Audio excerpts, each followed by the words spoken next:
कितने पैसे हुए भैया? आपने अरहर की दाल, देसी घी की रोटियां और चावल खाए हैं। कुल मिलाकर आपके पैसे हुए 1000 रुपए। क्या क्या बकवास कर रहे हो तुम? बकवास नहीं कर रहा हूँ, खाने के पैसे मांग रहा हूँ। अरे ये ढाबा है या 5 स्टार होटल? इतना महंगा तो खाना शहर के रेस्टोरेंट में भी नहीं मिलता। मैं तो समझ रहा था कि इस ढाबे में खाना और ढाबे की तरह मिलता होगा। और वैसे भी दाल रोटी चावल की कीमत तो ज्यादा से ज्यादा 100 रुपए होगी। हर ढाबे पर तो यही रेट चल रहा है। तुम्हारा दिमाग तो ठीक है, हैं? जानते भी हो ये ढाबा किसी अरे गहरे का नहीं है, जगन भाई का है, जगन भाई का।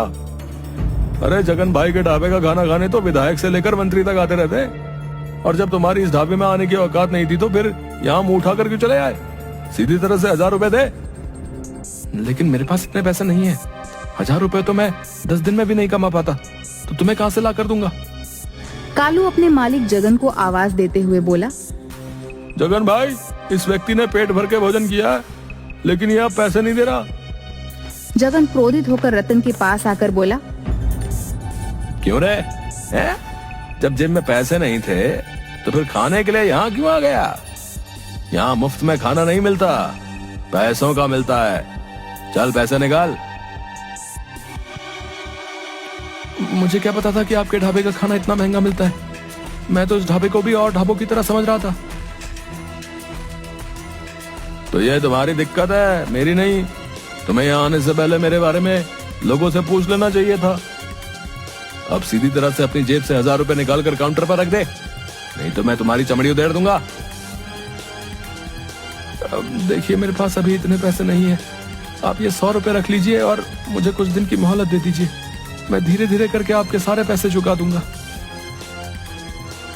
अबे यहाँ मैं लोन बांटने के लिए नहीं बैठा। इतना कहकर जगन ने रतन को जोरदार धक्का दे दिया। ये तो आप मेरी बेइज्जती कर रहे हैं। अबे बेइज्जती उसकी की जाती है जिसकी कोई इज्जत होती है, और तेरे जैसे भिखारियों की इज्जत तो होनी भी नहीं चाहिए, समझा?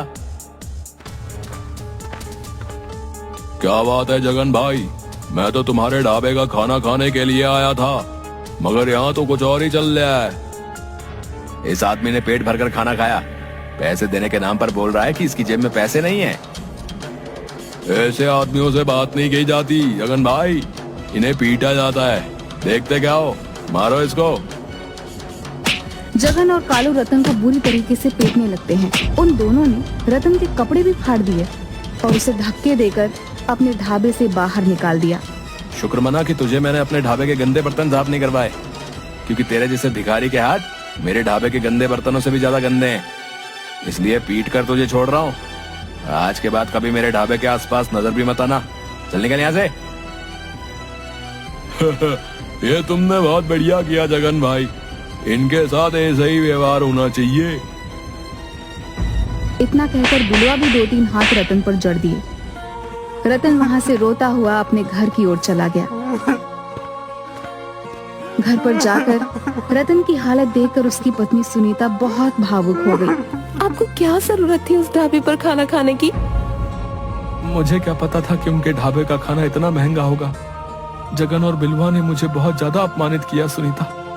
वहाँ पर गांव के बहुत सारे लोग मौजूद थे जो मुझे मजाक उड़ाने वाली नजरों से देख रहे थे। अरे सत्यानाश उन गांव वालों का जो आपको मार खाते हुए देख रहे थे। उनमें से किसी से भी इतना नहीं हुआ कि आपको पिटने से बचा लेते।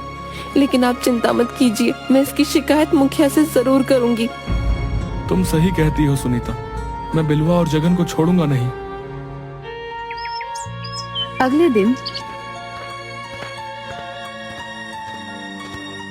रतन अपनी पत्नी सुनीता के साथ मुखिया के घर पर चला गया और सारी घटना मुखिया को बता दी।